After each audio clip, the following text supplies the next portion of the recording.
నేను దేనికి ఏమి అని అడగడం లేదండి. అప్పుడే ఉందా మనకు అసలు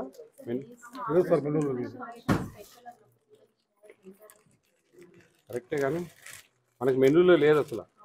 మెనూలో లేని మీరు తెచ్చారు, ఓకే, అది మరి డిస్పోజ్ చేయాలా? ఎక్స్పైర్ ఉన్నాయండి అన్నీ. డిసెంబర్కి ఎక్స్పైరీ. సరే, ఇదంటే మీరు రీజన్ చెప్పినారు, ఇవి మనకి మెనూలో లేనేటివి తీసి పడేయండి, ఇవి ఈ హ్యాండ్ ఓవర్ తీసుకుని బయటపడేయండి. అన్నీ ఒకటొకటి అటుకులు అదే చెప్తారు మీరు.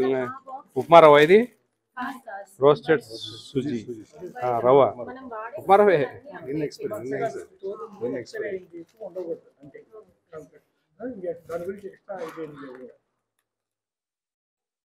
ఎక్స్పైరీ ఎక్స్పైర్ అయినవి మీరు వాడరని మాకు